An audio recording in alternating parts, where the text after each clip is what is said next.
one fine day, I was reading this article about saving the lives and then bringing AI ML solutions to actually save the cancer patients, which is cell and gene therapy or cell CGT, as what we call in the industry.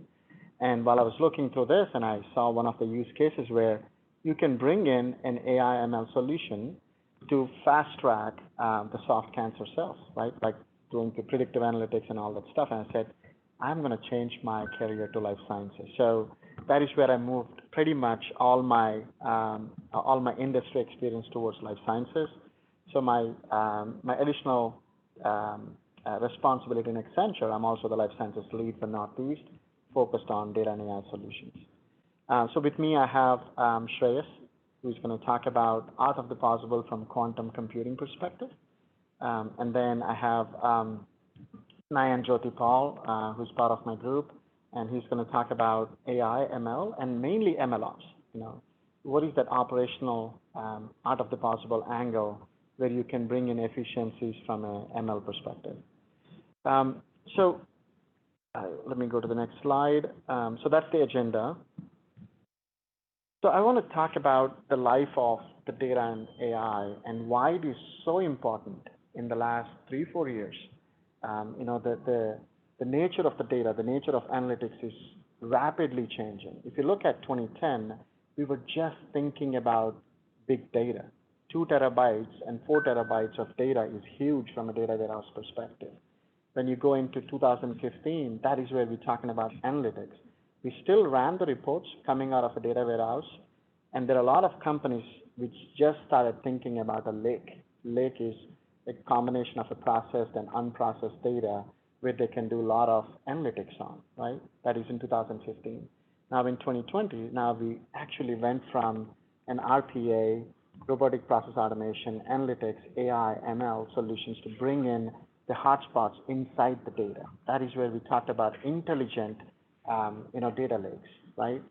This is where we brought in tremendous amount of solutions across all platforms like AWS, GCP, Azure to bring in those strong AI ML solutions. Now we're not talking about moving the data into a specific cloud. Now we're talking about, look, you can be very distributed. Let's talk about wherever you are, how can you bring in the value by bringing true AI ML solutions, by bringing a cultural shift, which is, we call it as data mesh, thinking from a product mindset and bringing the marketplace mindset.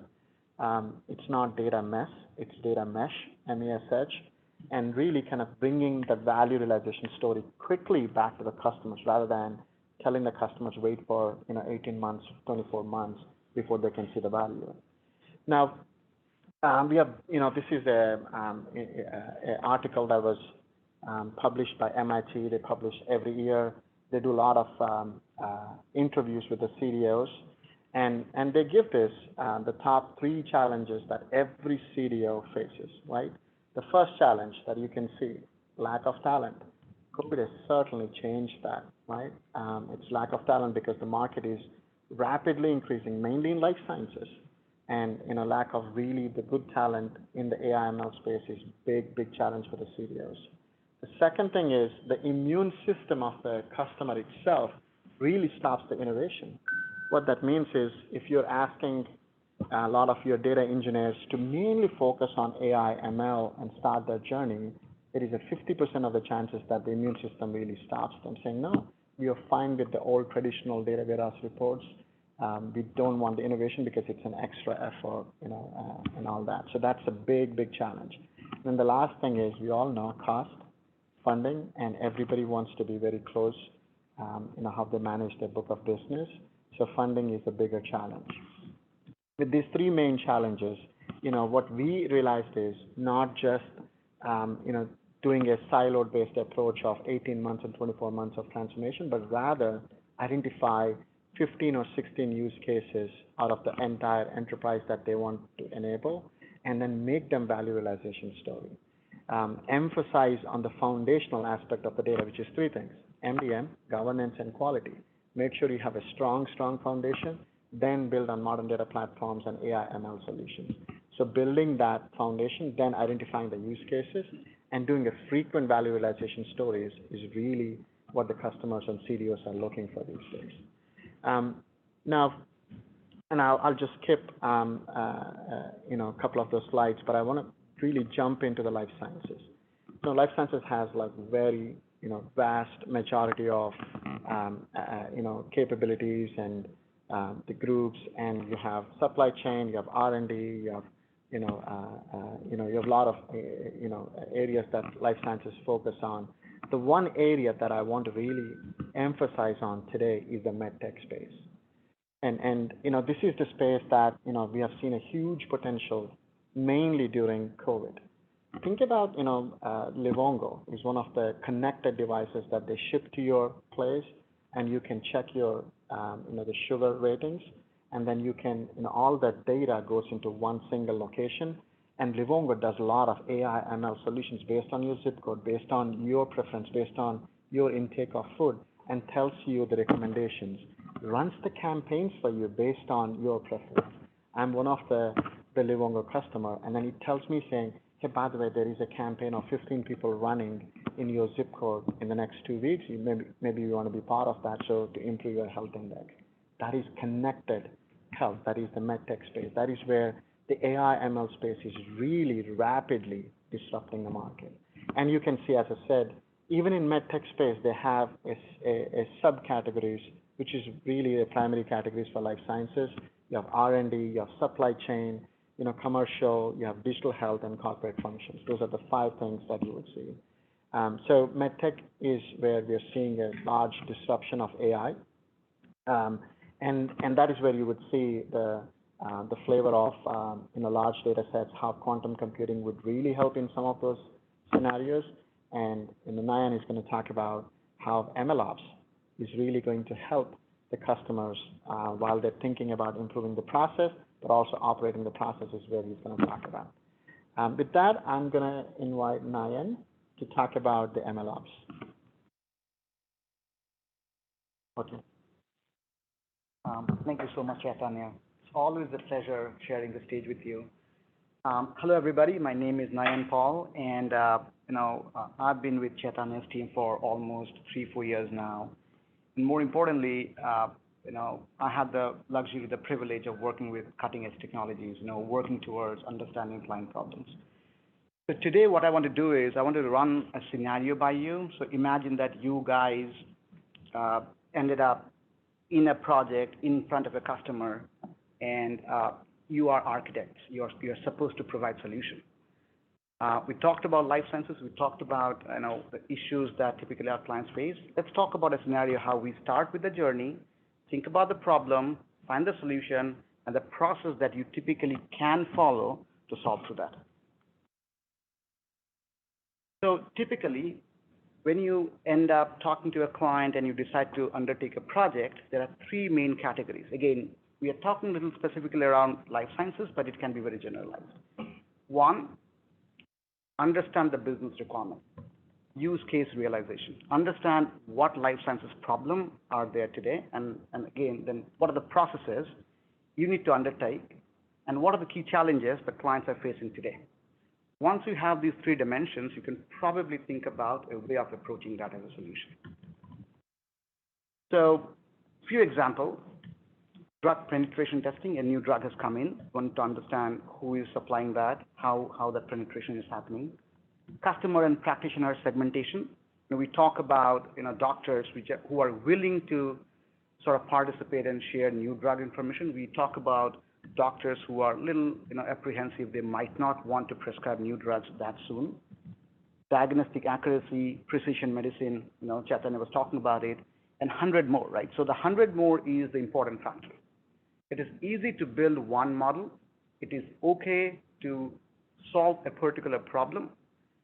In an enterprise scale, the biggest challenge is to do it repeatedly and in an automated way, right? So we talk about 6-step process to think about your problem and try to solve that problem in a repeatable and automated way. Start by data enablement. Ensure that you have the right data foundation. You bring in the data. You have the right data at the right time in the right place. You explore the data, capabilities to ensure that I can bring in my data, I can understand my data, and I can understand to see whether my data can solve some of the problem. Problem modeling, how do I convert my problem into a solution, evaluate that solution, package and deploy the solution, monitor the solution, and do the same step over and over again in a repeatable way. What are the challenges? How do I manage them in scale? How do I manage 100 models? How can I create a repeatable and an automated experience?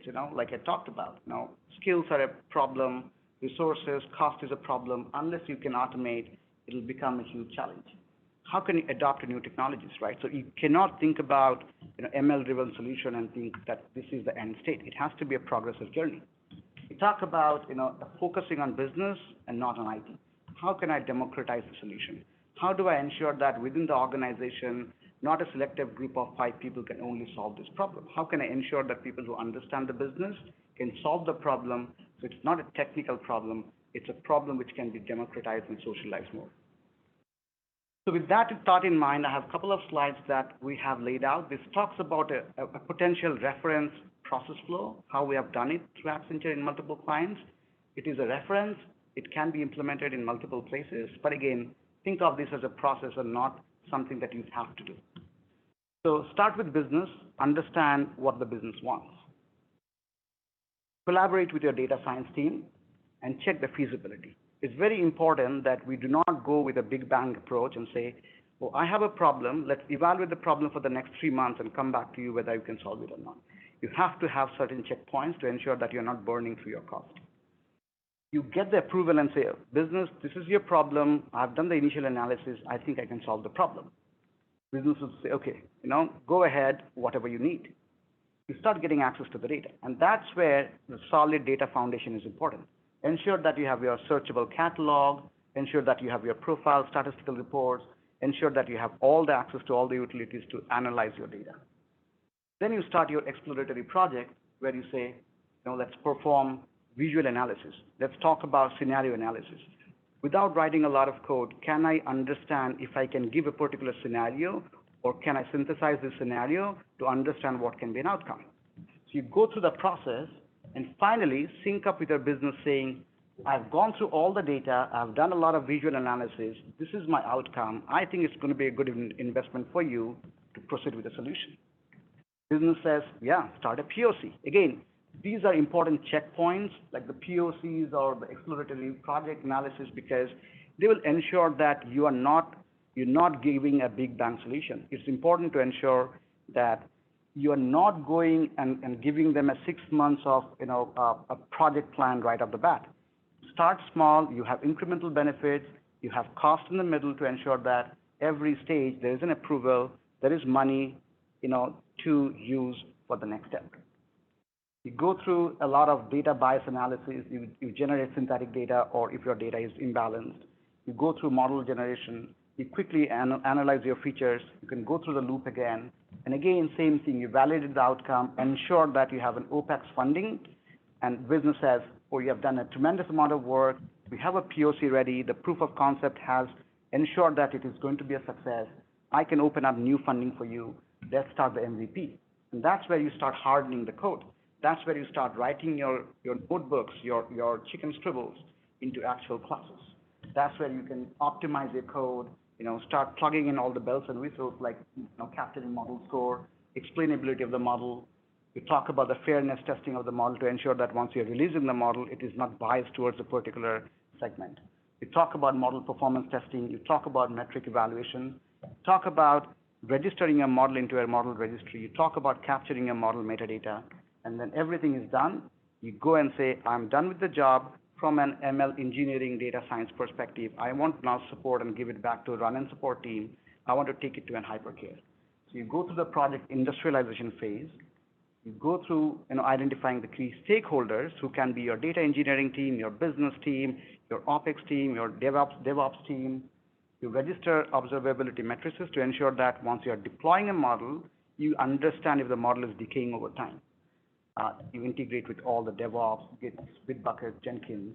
You deploy the model. You integrate the model with the existing customer's NOC system, like all the notification system, and then you sell it for the hypercare support, and then eventually you support that model.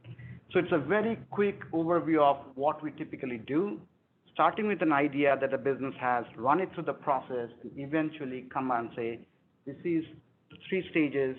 We have done the initial exploratory analysis. We have done the POC. We have done the actual project. We have given it to the run and support team, and now we are supporting this in production.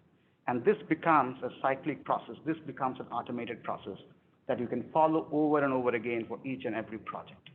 So with that, I'll take a few questions and I'll hand it over to Shreyas. Go ahead. Has it ever happened with you that you thought that the POC is working fine, but the final product, you realize while making the final product, the scalable one, you realize that, oh, it might not work? Oh, absolutely, all the time. So there is a concept called, it gets pretty much stuck in the loop, right? Sometimes you get stuck in the loop for MVP all the time. So it's important to have not a technical, look out for this, but typically we talk about, architecture review boards, governance boards. So there will be governance boards within the project that will evaluate and ensure that you are not stuck in a loop, right? You're not, sitting in a place where you're just churning out matrices. The project is going on for 6 months. There is no tangible outcome. So it's possible there are other players along and besides the technology group who would eventually come in and focus that you need to move along. So yeah. All right, Shreyas, I'll hand it over to you, and probably we can take some questions at the end of the session. And just want to comment on one thing about that last slide that he had up there. It's in the pharmaceutical company, explainability of your model is super important. You're developing this ML model to do something super cool, but if you lose track of that model based on the data that you have and it's not working, even if it's not working, you can explain that it's not working, but when you deploy it even at that point in time, you're taking the best case approximation of what the solution could look like, right? You still have traceability over what you did. So that's part of that whole MLOps story, and the data ops story is super important, especially for pharmaceutical companies, because that's what they're going to care about in the end. I'm getting a drug out there. If the FDA guys come inside or gals come inside and sees exactly what it is that you're developing and what you're basing your drug off of, and you can't go back and explain where that's at, case closed, right? The model can be shit, but if it works and the product is great, then your thumbs up. With that said, let's explore something that people haven't heard. How many of you over here in the room, and a show of hands on the call / over here, have heard of quantum computing? That's amazing. I've got 90% raising the hands. I don't know how many ever raised. So what I have here, and I deliberately brought this, is a scarf of a Grover search. Grover search.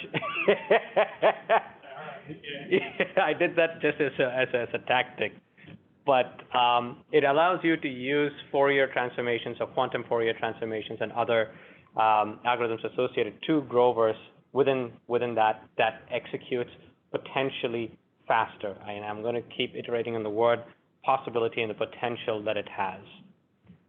So with that being said, one thing that I want to reiterate over here is that it's not going to give you an answer tomorrow. This is a journey that everybody has to take. It is a whole paradigm shift that in the way in which you think about how you want to solve a problem, the way in which you are going to find potential. Oftentimes it's misinterpreted as, oh, I can run big data and I can do these fancy things that no one else can do. I can travel in time. No, you can't. It doesn't exist. You cannot travel in time. It doesn't cost you it doesn't cost you $25 million. It will, provided you put it in your house, because that's how much the parts and the supply chain and stuff like that costs. But it is accessible via the cloud. If you have GCP, AWS, Azure, Alibaba, whatever, you can get access to it. AWS has access to a handful of systems. Azure has access to a handful of systems. It's very accessible. It can cost as low as 30 cents per shot per transaction.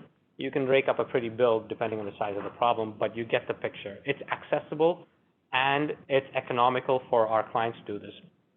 And to do this, your organization has to get ready in many fronts. The way we look at it is just like what Nayan basically said. start experimenting, start exploring these things. But then your company may not necessarily be ready, so you might want to help them from a strategic standpoint. It may not necessarily stop at a strategic standpoint because they're not necessarily convinced. You could take it down the bucket of figuring out how do I do some very large-scale R&D programs. Roche, for example, has a huge program dedicated for quantum computing. A lot of your pharmaceutical companies, Biogen was probably the first ones to actually get into it. They are putting money into this because they know they can solve problems, real problems in some of these computers, or allow them to think of problems that they can't solve. They then have to redo and think about how their skills are going to be brought into the picture. So how does my talent within the company need to adapt to this new technology that's coming in? How do I build that up? You're always going to have quantum security, which is post-quantum cryptographic or other cybersecurity elements to generate and figure out what can happen. But it's a long way away. It's not there yet. We can get to that in a later topic. But tactically speaking, on the strategic standpoint, you basically get yourself ready for these NIST computers. You partner with people. You go through some use case discovery on the experimentation side of it, explore the various different ways in which you can discover use cases through machine learning, optimization, or simulations. Hook up with academia, like Columbia, or in France with CNRS, MIT, UMD, Purdue. I can name every single school over here on the eastern and the western seaboard of Americas, as well as all over across Europe that's looking into this. Partner with them. There are full stack software development kits that are out there. The most prominent one is Qiskit. It's free to use. Go to qiskit.org, download that stuff, and start experimenting and exploring how you develop circuits. Can you comment on how much more prominent you see Qiskit now than like 6 months ago? Qiskit, yeah, no, they've. I can't recount the numbers, but IBM was here last month, and I was here with them as well, where they announced Osprey, their newest quantum computer, which is 433 qubits. Don't think that's the only answer. But over there, they also showcase the number of people using it, and it's in the millions. People are downloading this thing in the millions, and they're starting to use it and experiment and explore what they can provide. Qiskit provides the ability to tap into the little nitty-gritty tiers of how you would control the microwave pulse or the pulses, all the way up at the highest level of the primitives of saying, I want you to run XYZ, finance or molecular simulation stuff. There are paid SDKs which can solve some really hard problems, Hartree-Fock problems, or Jordan-Wigner transformations for spin orbitals, etc. You're seeing Qiskit kind of starting to emerge as like the leader for owning on stage. Right? We remain unbiased, but we think that there's a fit for purpose for what you want to achieve for whatever experimentations. And there's going to be a couple of slides like later on to say, if you have this, then you can use this. Sort of like a workflow to kind of help you think and re-envision, right? But there are paid services like, Quantinuum has released in Quanto. We're all familiar, we all want life sciences, and so chemistry. They've got some interesting outputs out of their system as well as HPCs where they're running this stuff on. And Qiskit has runtime and dynamic circuits and all that other new stuff that they released. Yeah, but the question is, this is permeating kind of a general programming environment for manipulating qubits. Yeah. I just wanted to get, because I haven't looked at this in a couple of months, I want to get a sense. They're coming up. They're pretty darn good now. Yeah, what's up? So, if you remember, lack of skill is one of the biggest challenges in expenses. Mm-hmm. How much can you leverage the tool side using AI to bring in more skills and make them more prominent? Excellent question. How do you bring up more people? Talent shortage, I think this is the latest release from the Quantum Economic Development Consortium, QEDC, which I'm a part of, we're a part of, Accenture is a part of. And they released some pretty damning numbers on how low the number of quantum information scientists there are in the world. What's interesting is I know a good chunk of them with their first name basis. It's a small community, but the idea is schools like Columbia, companies like Accenture, we've built a learning program where we are growing this talent every day. 7 years ago, you asked me, my group was pretty tiny. It was double digits. Now, if I start talking to people and educating them, the groups of people who are now educated in quantum information science is in the triple digits. I'm expecting that, in 5 years' time, and the growth is exponential, it's going to be in the 4 and 5 digit numbers. I think that's where we're headed because it's allowing you to think beyond. I don't need to go through this because everybody over here raised their hand saying that they know this stuff. It's fundamentally different than how you would do classical computing to what you would do in quantum.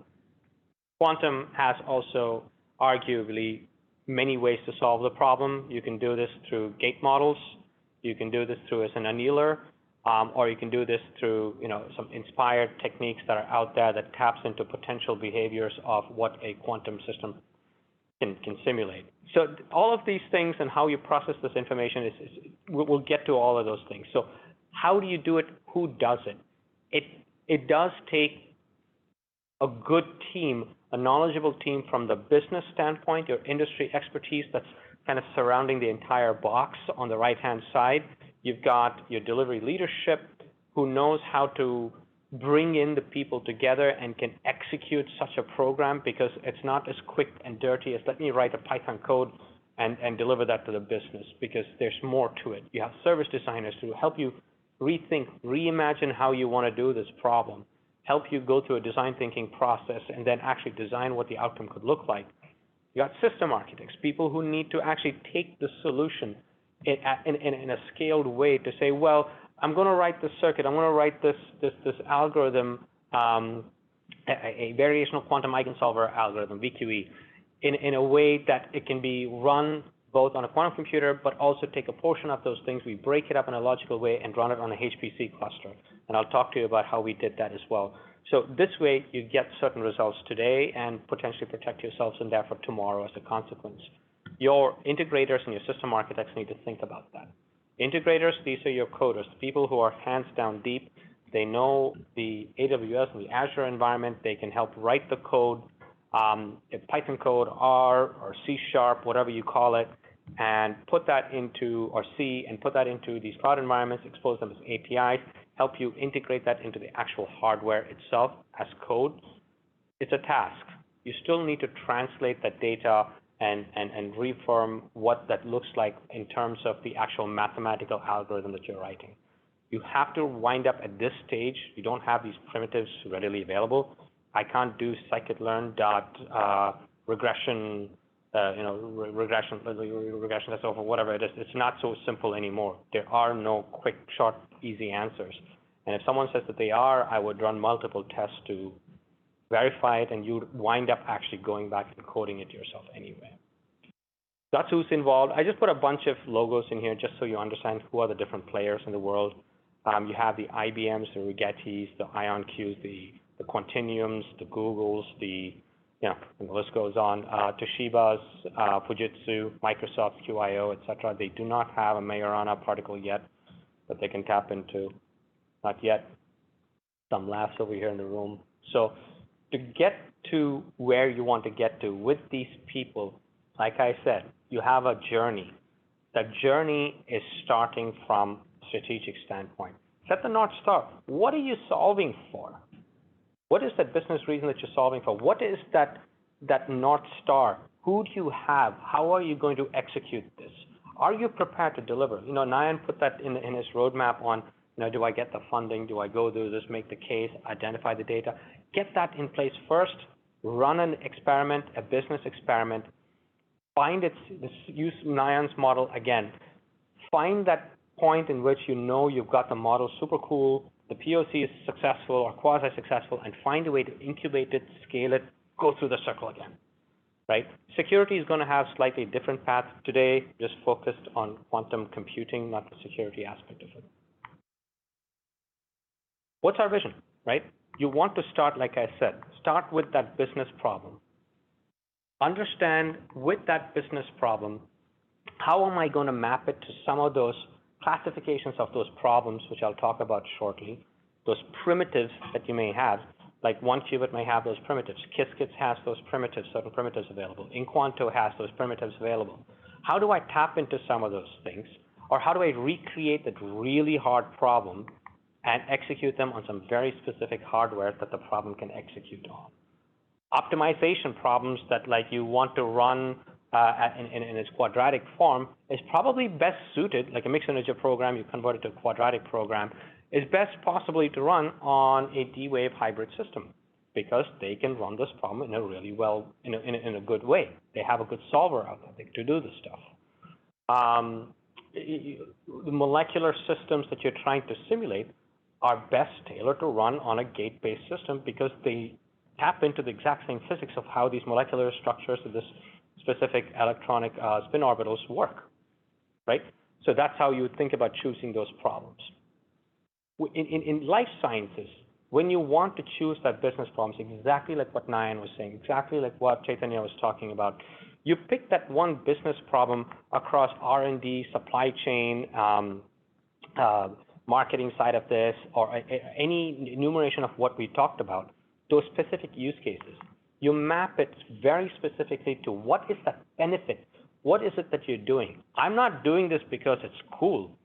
I'm doing this also because it's cool, but I'm doing this because it's going to yield potential benefits, either in the short term that you're running it on a HPC cluster or somewhere in the long term where these quantum computers, these NISQ, noisy intermediate state quantum, is now fault tolerant and they're really good. Different story about what those definitions are, but keep that in mind that some of these systems are noisy. And so you want to deliver business value today for something in the future. The valuation of that, and by the way, this is not a one-to-one mapping of how many billions of dollars you can add in revenue, but this is just illustrating to show you that this is the mapping that you would go through for these sorts of problems. Now that I have these things, let's figure out how do I classify these problems, right?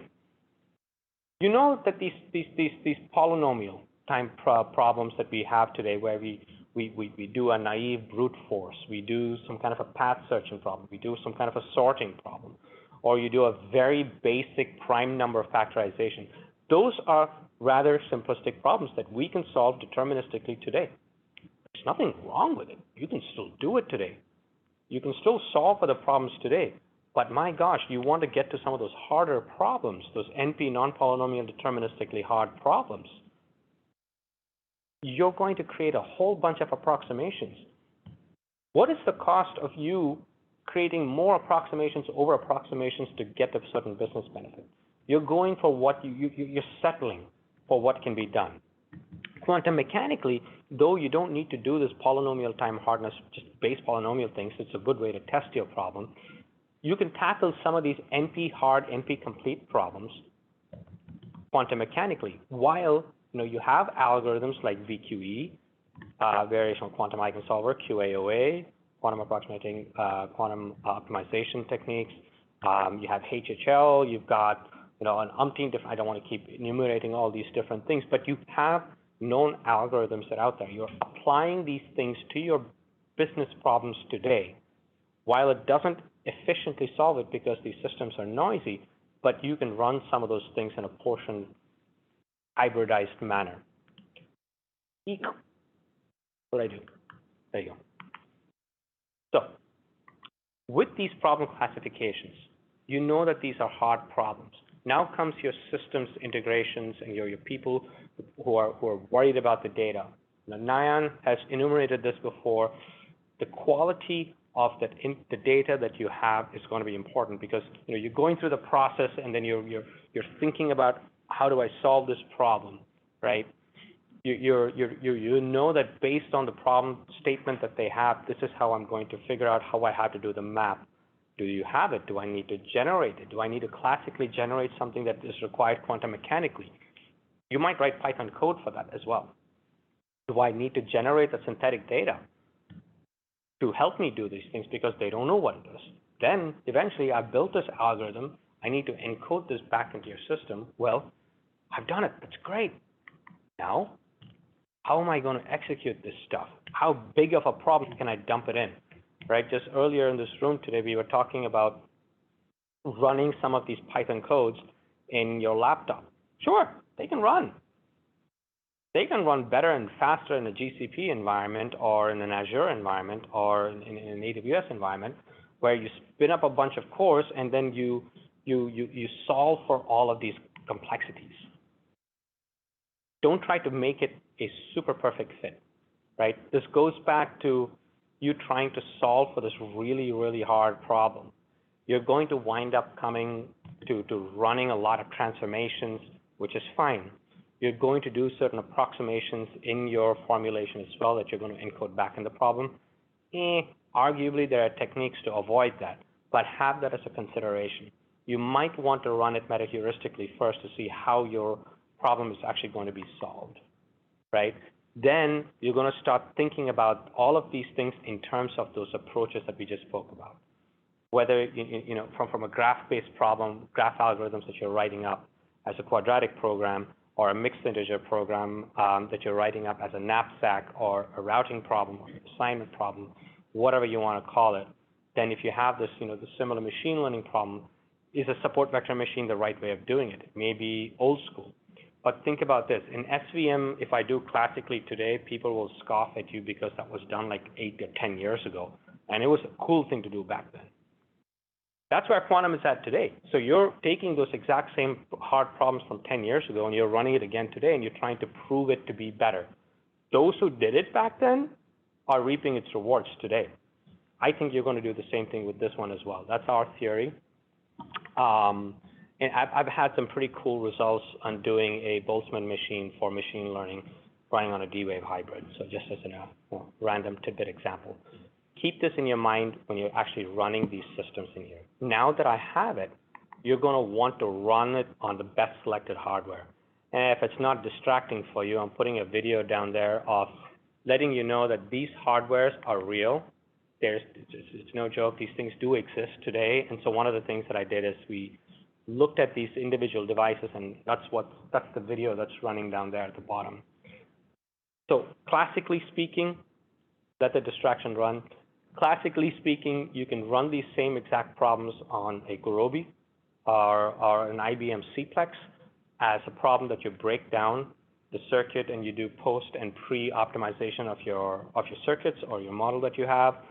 And you can actually run this thing pretty efficiently, but you have to run it multiple times in a classical software. You do the same problem depending on the type of problem that you have.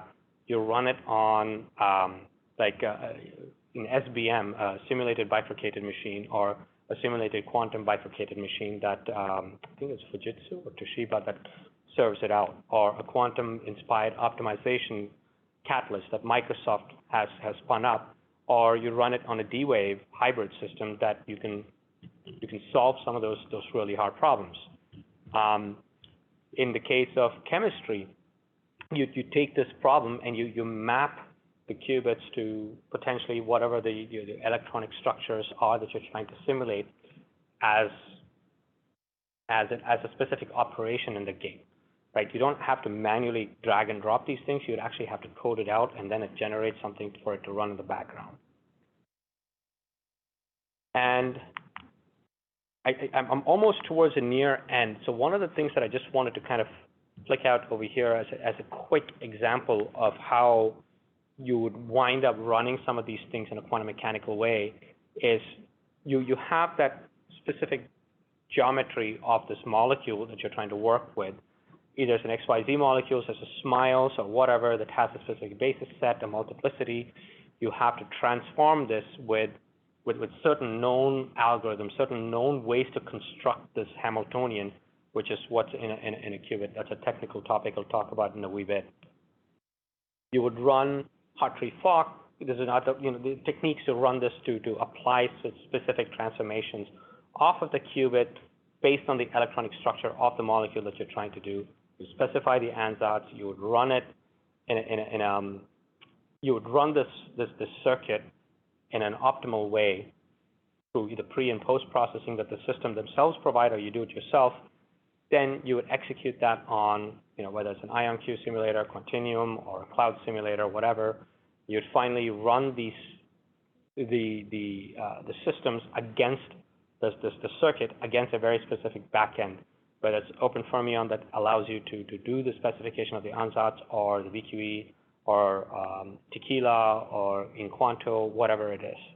And finally, that solves for the problem in a way in which you can simulate this molecule. I just put this up here as an example. This is a very deep topic. If you don't have the background, it gets into a whole boatload of detail, because I think we had one comment in here. I had to quickly add this page in. I wanted to go back to Chaitanya's question, actually, about sort of the educational aspect of the HR aspect, because my interpretation of what I heard from this question was, what does the space look like for something like Copilot?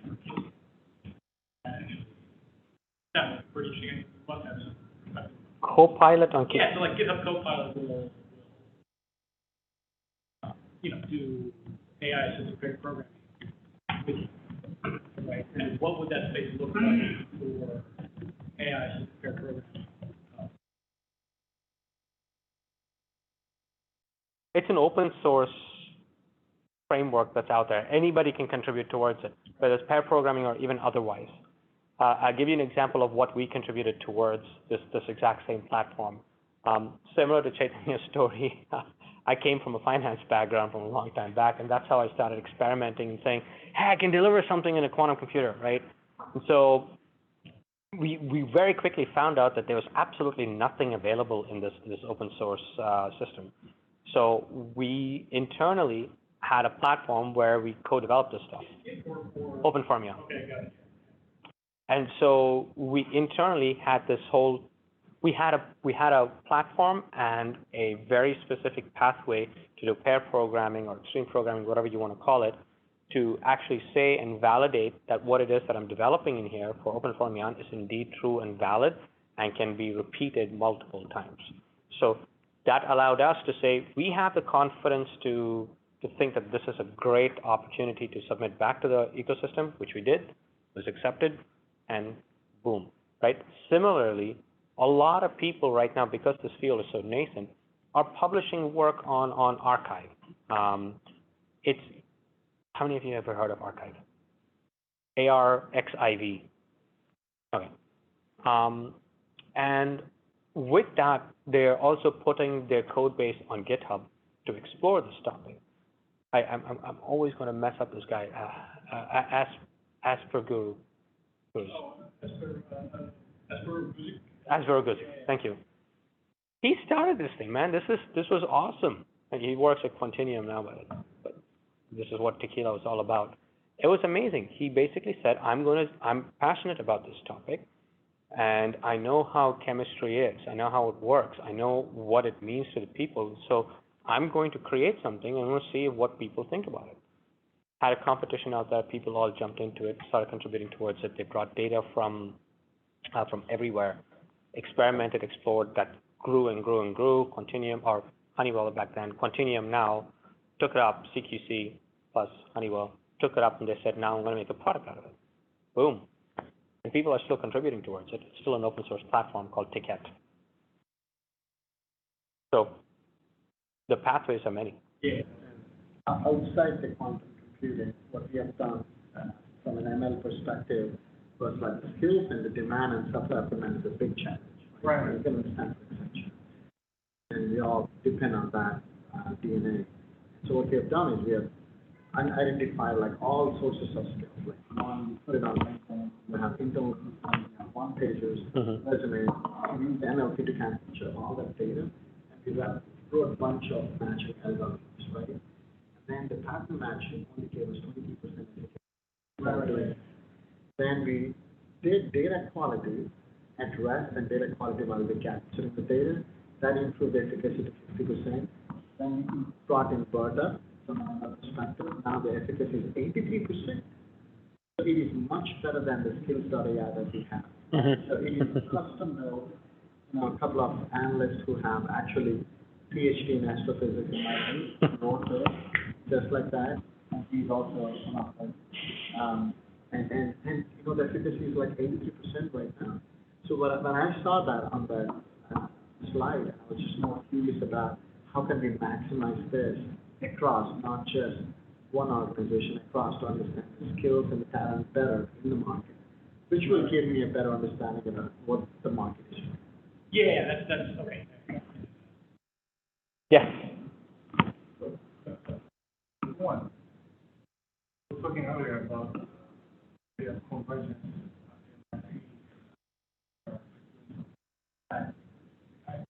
We forget what we're talking about, bringing different fields together to solve one problem.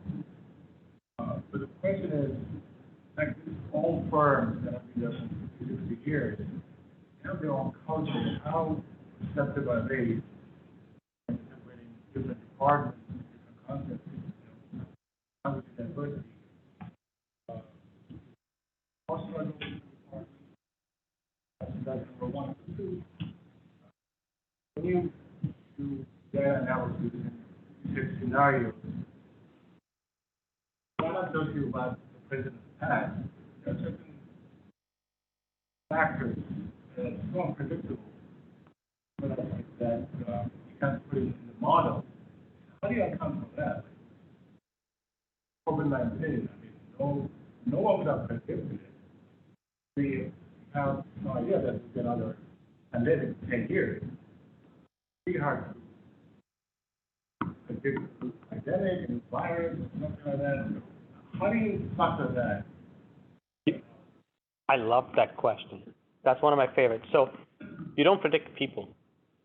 You can't predict people. People will always be there. That would be an unknown. There's a certain element to it that you should not try to capture, and there's a certain ethics around how you would capture that stuff. So for your first question on, what do you do with this organizational, like internal battles that we'd have on who does what? We found that what's useful is literally bringing everybody together.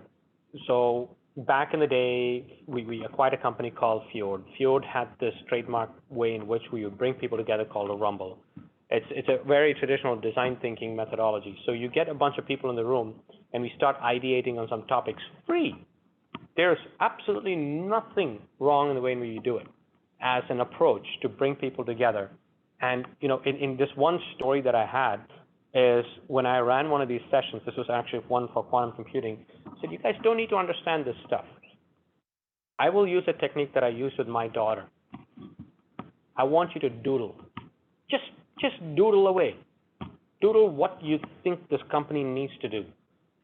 The results that came out of it were amazing because that doodling derived certain ideas that no one else in this room had. And everybody's idea was unique, but they all strive to solve a handful of problems. Literally a handful of problems. So they were all speaking the same language, the ultimate language of doing this certain solving of the problem. So we brought people together.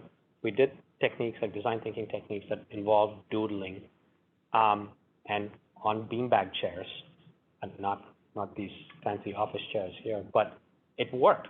That got us together, that got us the ideas. Those ideas then formed into ways in which we can solve the problem, and we helped solve some of these things. That's an approach. There are many ways to solve this problem. You cannot control human behavior. One more thing, right? So you see that a lot, right? You see that a lot when you have a big organization, you have a lot of departments. I'll not call it as a power struggle, but again, there are apprehensions about sharing the data, which is okay, right? So we're not asking people that, hey, you have to create an open culture, you have to sort of donate your data so that everybody can look into it. That actually will violate a lot of legal and other challenges. So that's where the concepts of data as a product, data mesh comes in, right? So you have organizational units, pockets of organizations within a big enterprise, and you talk about having a way of sharing the data, sharing your final outcome. So I might bring in all my third-party data. I might be converting my data into a nice niche product, and then I can selectively publish that particular product for other departments to use it. So that way I control my data. At the same time, I ensure that I'm contributing to a more generalized global view of the data within the enterprise, right? So there are, to Shreyas' point, multiple ways of skinning the cat. But again, instead of looking at that as a power struggle, we try to understand, why do you not want to share the data? Is that because of legal reasons? Is it because you have a lot of PII in your own system? For example, HR data.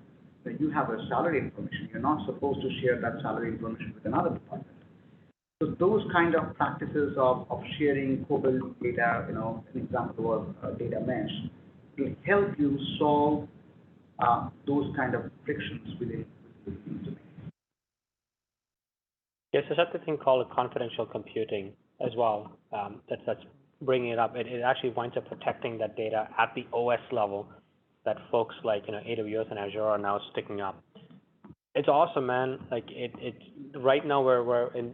You are now the next engineers who are going to be designing that problem and helping us solve for it. So to think of ways, answer those questions like Nayan just suggested. Some of the startups, are they actually capable of doing all this work? Absolutely, 100%. I mean, so I'll put it to you this way. There are right now, to my knowledge, close to about 600 some odd quantum computing startup companies out there. They're all doing their own thing, and they're working. The amount of money that's poured into this is allowing them to scale and expand, and that's not just startups in general.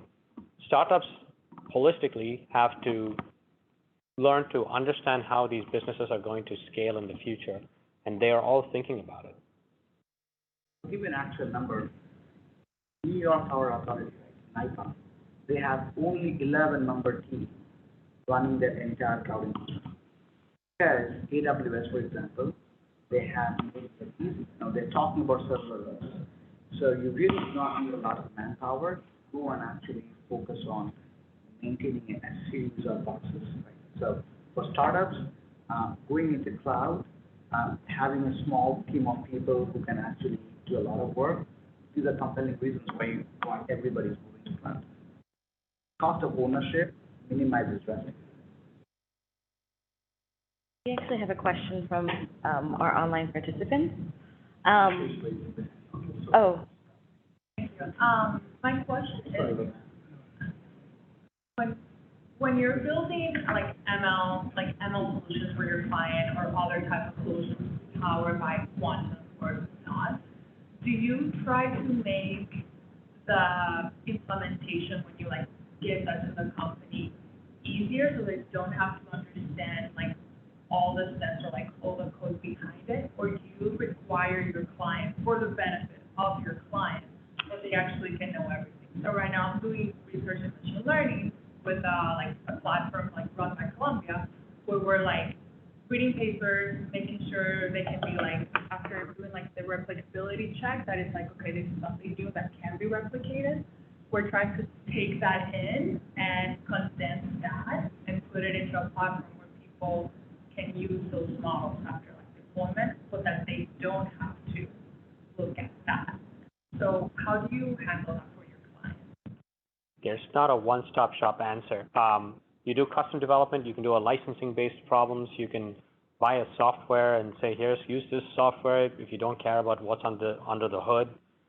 It's entirely up to you, right? It's in the case of, some of those other examples that I have that I mentioned earlier, they have done all those models. They can pick and choose which one they want. They can execute it. They can even execute it in their cloud environment. But there's a fee associated to it. There's a fee associated to Chaitanya, myself, or anyone else on the team to go custom code this stuff for them and take them on the journey with full transparency of what their journey looks like. And actually, I can ask the question to Chaitanya. He has seen so many clients.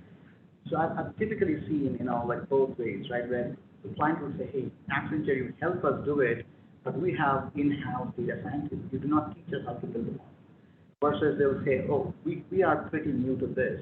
Not only bring your ML guys, but also bring your data scientists. Right? Mm-hmm. Have you seen something like that? Many, and I like that question what you're asking. So, there are many different ways to this, right? The most important thing when I walk into a studio is I ask them, what is the value, what is the objective that you want to achieve? It cannot be a nice big piece of code, right? It cannot be just a cost, it cannot be just a market share. If they ask me to walk from here to there and take 100 steps, it's very easy. You don't need an ML program, right? But if you want me to kind of identify what are the roadblocks that I have and make it more efficient, even if I slip, I still have to be efficient. That's the objective. Then I achieve and give that, not the code, right? It's always about the value realization. Now, when we walk in, a lot of times that they don't have the models, right? This is exactly where we bring in the industry experts who understand the industry. In life sciences, there is the concept system called as pharmacovigilance, where we keep track of every the drug, pharmacovigilance, goes to trials and supply chain and manufacturing and all that stuff. And then, if they want to understand like the shortest path and the best efficient path to get to the data, you write the MLOps, right? And I don't give them the code saying, hey, this is a nice way to code, and I'm done with it. But I actually give them saying, for all the patterns and all the queries that you be executing, right? This is the model that you should create. And he does that definition. Data scientist who has an understanding of pharmacovigilance writes that model. Then the technical ML and AI, MLOps people will come in, and then they write the routines and implement. So the point that I'm trying to make is, it is always the value realization. What is that individual needs for them to be successful, not just the code. Saying this, there are scenarios that we just walk into certifications and POCs where they might want to see the code, right? Fine, we also give that code as well. Hope you answered that question. No, yeah, that's really helpful to kind of like see what's being done in industry. Like, we want to like democratize AI and ML so more people can use it. But then again, I'm still thinking like, okay, if we understand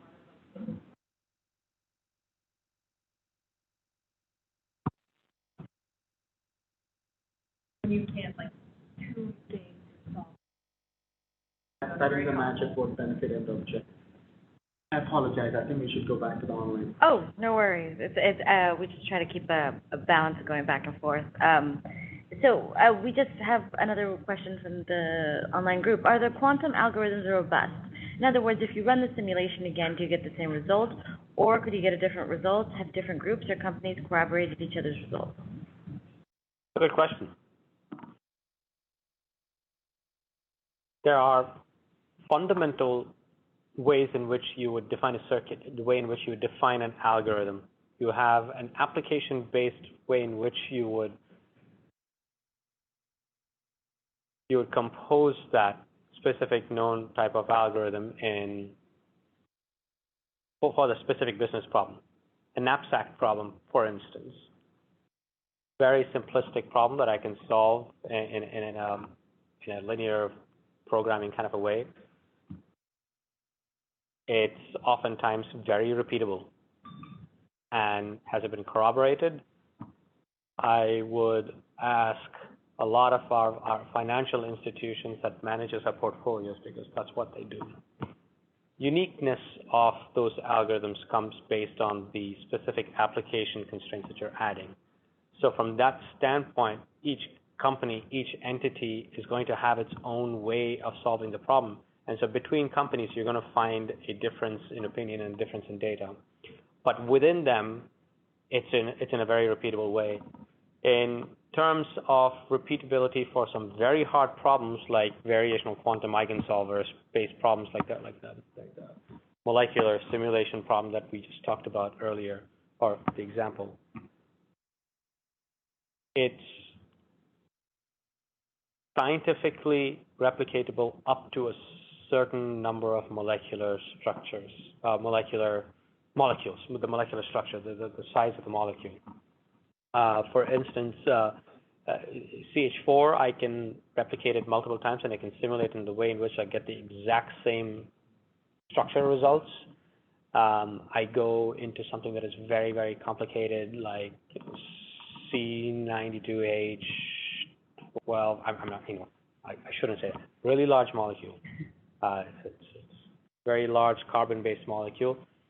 It doesn't execute it comfortably, and you wind up executing it on an HPC. So the quantum computer doesn't necessarily solve that problem. Is it repeatable in that sense? No, it won't be repeatable because you didn't solve it. So you're creating approximations out of it. Again, you're creating approximations even from a classical standpoint. So will it be repeatable? Hopefully for your specific business and for your specific data sets, it is repeatable. But in terms of asking for repeatability between two different companies, no. The second part of the question, are industries collaborating together. The pharmaceutical company, I would say, is a little bit more mature in that, in the way in which they collaborate with each other. Forgetting the name of the institution. It'll come to me in the last minute, but I'll follow up with that, saying that there is an institution that's out there that collaborates together. There are consortiums out there, consortia like the Quantum Economic Development Consortium, or QIS, which is another institute over here in the U.S. QUIC, which is a Quantum European institution as well, a consortium. And individual countries in Europe have their own. India has its presence being very well known across IIM and BITS. Japan as well has a couple of universities that are out there that are collaborating. So yes, there are a lot of collaborators across the world. I'm tempted to pull up the dashboard online on this computer, but this is yours? Yeah. I should do that now. I was going to go online and pull up some dashboards to answer these questions. There's a plethora of tenders that are out there by the U.S. government. The DOE, the DOD, DOI have a lot of tenders that are out there that you can all respond to. Universities oftentimes respond to that. There's consortia that's being formed within the universities as well, called CQTs, Center for Quantum Technologies. People are partaking in that, contributing towards this ecosystem with test beds in a more fundamental way. Your second question on, there are so many problems that are out there in the world. If I'm replaying, there are too many problems out there in the world. Are people using quantum computations to solve for that and profiting out of it? Can't answer that question. But Chaitanya, I don't know. What do you? But we have Tech for Good. It's Tech for Good follows 17 or 21 different criteria. I keep forgetting the number, but there are several criteria where our company, Accenture, has Tech for Good, exploratory pathways to solve for such problems. For an example, just an example, UNOS is the Unified National Organ Source, right? I don't know if I got the acronym right or wrong, but they have a lot of information about organs. What we did is we developed a system that allowed you to find the best match for kidneys or whatever the criteria was. One of the test cases that we used was kidneys. What is the best way between four different parties in four different types of parties across a plethora of the entire population of, say, America or the state? Would I be able to transplant kidneys in a system, in an exchange? That was one that we did 5 years ago as a Tech for Good initiative. It's not necessarily deployed. I can't answer if it's deployed or not. We can come back to that question because I think there's more research, but I can tell you that from a standard research perspective, we do a lot of hackathons because there are certain defined objectives that the community wants. If part of the Azure community, we cannot provide hackathons. For the applied question that we're talking about, we usually go into it. We may have to come back to you on that question. If there is any published problems out there that there is an acceptable access to the data and we can provide the solutions. But I'm not aware of it. Thank you. Yep. So whenever you launch a new product, right, these two aspects need to come to be like the trust aspect and the regulation aspect, right? Whenever something is to be approved, the regulation aspect. The other aspect is the trust, right? And before you answer this question about like we cannot predict the human behavior. As we see like moving in the era of like are getting much more advanced, like it is affecting everything, right? So do you have some insights on like should we try to understand that people's behavior and to understand like, what they perceive about products Because I do think these won't get captured in the MLOps process, as you mentioned, it's very difficult to infuse them into our particular models, right? So, I mean, as there was a shift between from classical approach to quantum approach, should there be also a shift between how we used to predict, and moving on to the prediction of people's behavior? With the current concept. To a certain extent, it happens, right? And that's where it's very important when you build a model, evaluate a model. I put on the slide, we talked about bias, right? It's very important to understand the bias, right?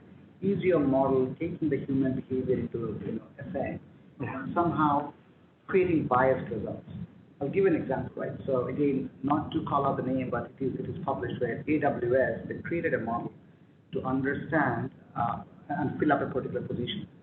They trained the model in such a way that they were predicting only male candidates to be selected, right? So there was a bias in the model, and it was not because somebody has inherently written the code that way or understood the behavior of a person. It was because last 20, 25 years, these kind of positions were always filled by a male, right? So when you train a model with the data, unintentionally, there will be bias in the data which is creeping into your model predictions. So it's very important that before you actually go and publicize or actually industrialize the model, test for those biases to understand if the model is accurate, one, but is it biased? Is it actually favoring a certain community? So human behavior eventually, as a engineer, you have to ensure that you run those tests and ensure that the model is certified and on.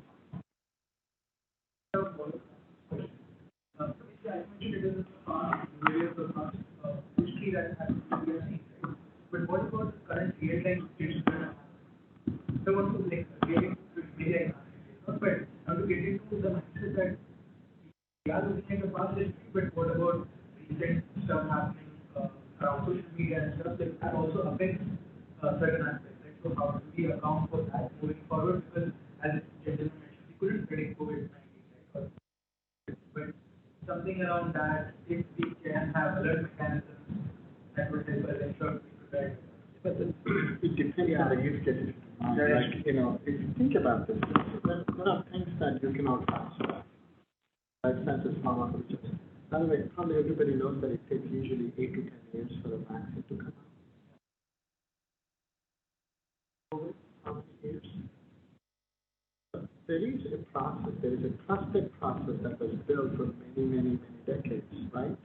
We fast track all the processes when there is a pandemic like COVID. The pharmacovigilance usually takes 10 years to kind of really say the efficacy of that drug is super awesome. That now, when they go to a trial, it's 98.89%.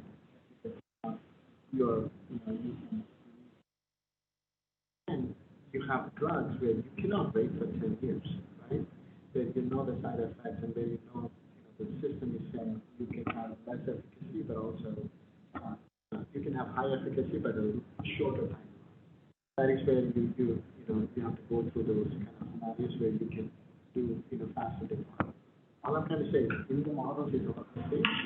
There are models where we have to wait for a long period of time so we can trust and depend on the efficacy of that model as well.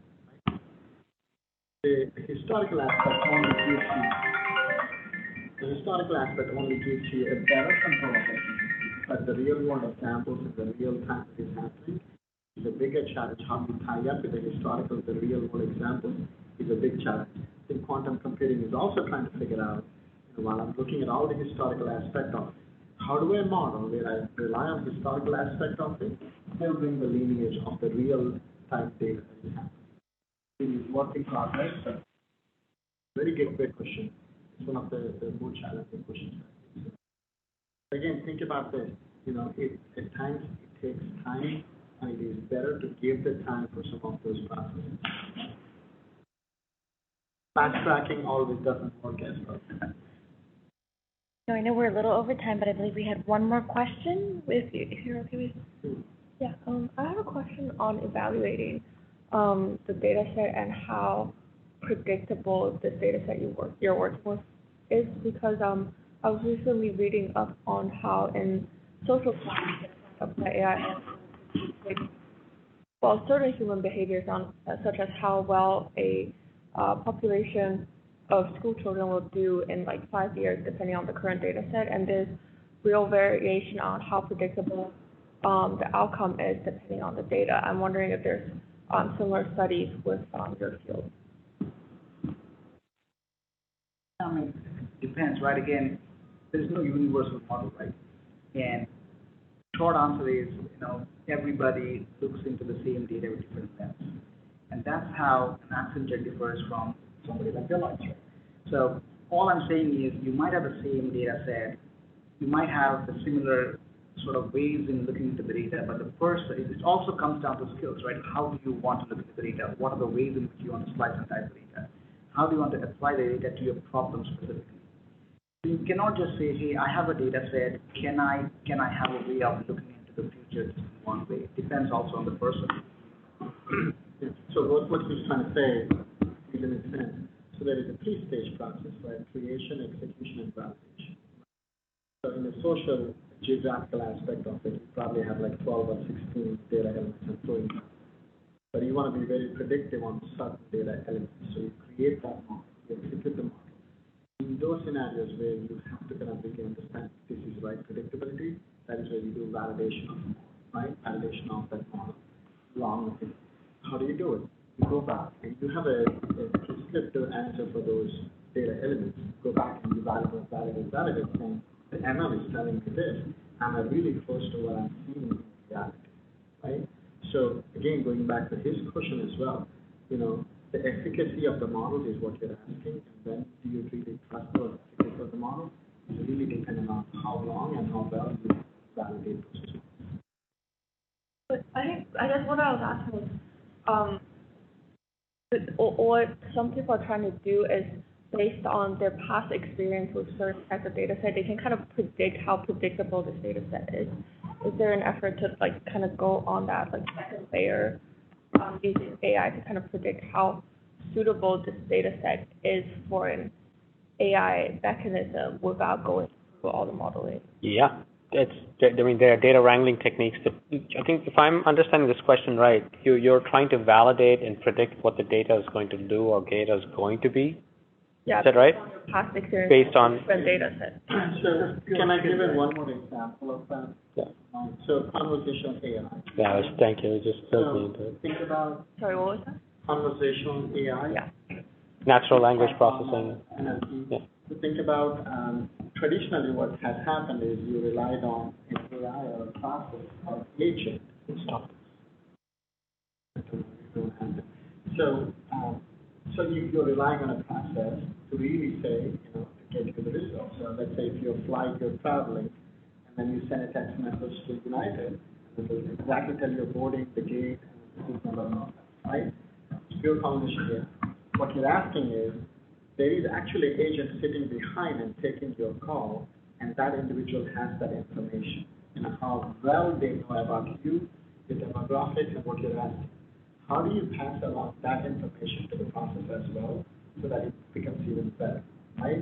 And that is where conversational AI is making a huge shift in the last 5 years. In the last 2 years, the physical agent-based feedback is going back to the actual AI process. Now, AI process and the physical agent are working together to become even better. Because let's say, Allison, right? I'm sorry. Oh, okay. Yeah, I'm sorry. So, let's say you have a, understanding about how you've been processing a certain data set, right? But only you know how to process the data set. When you start an ML process, it might give you a better efficacy, or it might not give you a better efficacy of that model. But if you combine your understanding of the process and what comes out of the ML, that becomes really powerful. That is what conversational AI is going towards now. In 2025, we think even more physical agent giving that response rather than just relying on ML. Let me give you this. And that's going through not just conversational AI, that's going through across. And the trustworthy AI is the other concept that we've been heavily leveraging. How do you trust the AI that you write? Again, going back to the feedback coming from a physical agent giving a feedback on that AI model. A ground truth. Nope, wouldn't have said it in any other way. I'd like to thank you so much for facilitating this really fascinating, engaging discussion tonight. We've managed to maintain a lot of our participants online through the Q&A, which is always wonderful. And thank you so much for today's talk, and we hope that you'll return in the near future to continue to engage and speak to our students. And just want to give a good thanks to you and